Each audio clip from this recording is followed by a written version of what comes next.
नमस्कार, मैं अनुज शंकर और झारखंड की नियोजन नीति आज माननीय झारखंड हाई कोर्ट ने रद्द कर दी। इस वीडियो में हम आप चर्चा करेंगे कि नियोजन नीति कहते किसको है, क्यों रद्द की गई, सरकार का क्या तर्क था, रिस्पोंडेंट पिटिशनर का क्या क्या तर्क था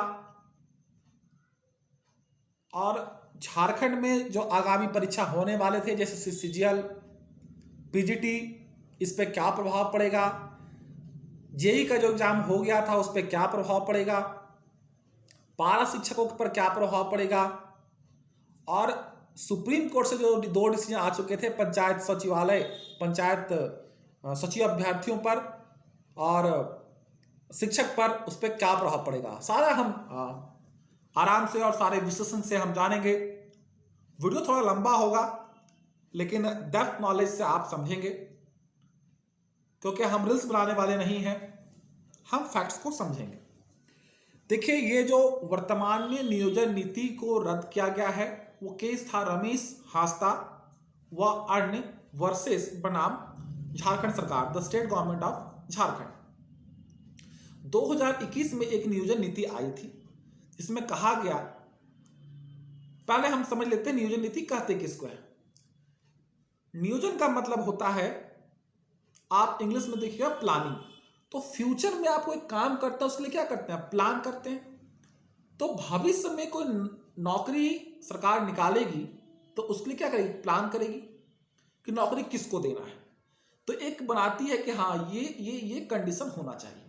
तो वो जो पूरा प्लान करती है उसी को बोलते हैं प्लानिंग। ठीक है, तो ये नियोजन हो गया और नियोजन नीति हो गया। प्लानिंग पॉलिसी होगी, नियोजन नीति हो गया।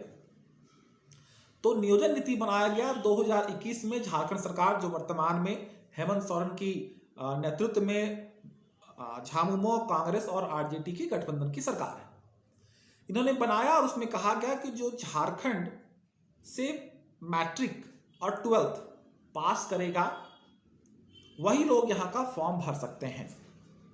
इसमें कंडीशन डाला कि जो आरक्षित वर्ग के लोग हैं, एससी, एसटी और ओबीसी, वो बाहर से भी किए हैं तो वो भी फॉर्म भर सकते हैं, लेकिन कोई अगर सामान्य वर्ग का व्यक्ति है तो वो फॉर्म नहीं भर पाएगा, एलिजिबल नहीं है उस नौकरी के आवेदन देने के लिए। ये नियुक्ति नियमावली बनाई गई। नियुक्ति नियमावली और नियोजन नीति एक ही शब्द है, एक ही टर्मिनोलॉजी है, एक ही अर्थ है, आप अलग तरह से उसका समझते हैं। अब क्या हुआ कि रमेश हांसदा के साथ अन्य लोग थे, जिस 6-7 लोग मिलकर केस किए झारखंड हाई कोर्ट में और केस काफी चला। हमने अपने विचार पहले 1 साल पहले ही दे दिए थे, आप हमारे फेसबुक पेज पे या यूट्यूब चैनल पे देख सकते हैं। तो उसमें खैर, तो अभी आज हाई कोर्ट ने कहा कि सरकार के द्वारा बनाया गया जो कानून है वो बिल्कुल असंवैधानिक है, ये समता के अधिकार का हनन करता है और समान अवसर जो प्रदान करने चाहिए राज्य के निवासियों को वो नहीं करता है। ये बिल्कुल सही बात माननीय हाई कोर्ट ने कहा और इसको लेकर इस नीति को रद्द कर दिया गया। सबसे पहला प्रश्न आपका ये उठेगा कि सर अब इसके आगे क्या हो सकता है। देखिए, इसके बाद सरकार चाहेगी तो कानून की सलाह लेकर वो माननीय उच्चतम न्यायालय सुप्रीम कोर्ट में इस फैसले के खिलाफ जाके अपील कर सकती है और फिर वहां बहस होगा, फिर वहां देखा जाएगा कि जीत किसकी होती है। लेकिन वर्तमान में यह फैसला आया और यह फैसला बिल्कुल लीगल है और बिल्कुल उन छात्रों के लिए है। हमने तो उस समय ही कहा था कि बिल्कुल असंवैधानिक कानून बनाया गया है ये, और सिर्फ ये जानबूझकर इसलिए बनाया गया है ताकि 1-2 वर्ष ये मामला टलता रहे, रद्द होता रहे और कोई परीक्षा सरकार नहीं ले, और उनकी मंशा भी नहीं है कि हम नौकरी युवाओं को सरकारी नौकरी यहां दे। खैर, अब हम आते हैं इससे क्या प्रभाव पड़ा। सबसे पहले पंचायत सचिव के हमारे अभ्यर्थी, हमारे मित्र बहुत ज़्यादा टेंशन में है, क्योंकि सबसे पहला कॉल उन्हीं का आया कि क्या होगा हमारा। देखिए, आप निश्चिंत रहिए, आपका जो वैकेंसी आया था वो रघुवर दास की बीजेपी की सरकार जब थी उनके समय में उस नियोजन नीति को लेकर आया था। और पंचायत सचिव का जब भी हम चर्चा करेंगे तो उसके साथ साथ हम चर्चा करेंगे पिछली पूर्ववर्ती सरकार की शिक्षक नियुक्ति के मामले में, और जब वहां बात करेंगे तो वहां भी नियोजन नीति या नियुक्ति नियमावली की चर्चा करेंगे।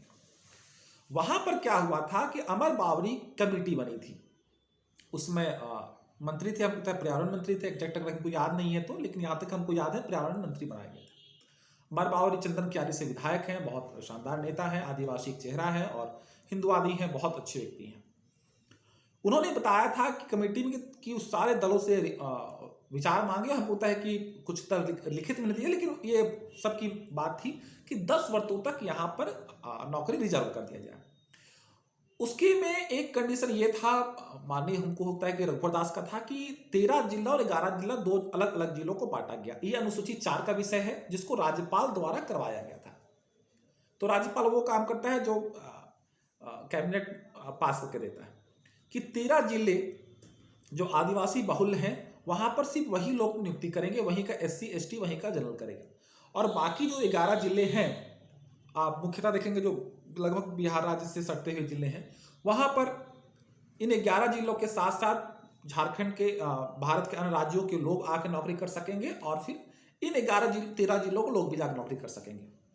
बाद में एक केस गया उच्चतम न्यायालय में और न्यायालय ने इसे कहा कि यह गलत है, असंवैधानिक है, आप एक राज्य में 2 भागों में नहीं बांट सकते हैं और आपको मिला के एक व्यक्ति एक प्रकार बनाना पड़ेगा। इसको लेकर भी हम लोगों ने बहुत बड़ा प्रोटेस्ट किया था, आंदोलन किया था, आपको याद होगा हजारीबाग में, और हमने कहा था यह गलत है, झारखंड को 2 हिस्सों में मत बांटिए। अंतिम में न्यायालय, माननीय उच्च न्यायालय ने यही बात कही और उसको लेकर कहा कि जो लोग का नियुक्ति हाईकोर्ट ने कहा था कि उसको रद्द करना है, तो सुप्रीम कोर्ट स्टिका बोला जिन लोग को नौकरी लग चुकी है उन लोग को आप मत छोड़िए, हटाइए, क्योंकि उन लोग कहीं नौकरी छोड़ के आए हैं और नौकरी लगने पर हटाना उचित नहीं है, उनकी जीविकापार्जन की बात है, तो रोका गया। लेकिन बोला जो लोग को नियुक्ति नहीं हुई है उन लोग को पूरे राज्य में एक व्यक्ति मांगकर नौकरी का जो लिस्ट बनाइए, नियुक्ति लिस्ट, और उन लोग को प्राथमिकता दीजिए जो इसमें आवेदन करता है।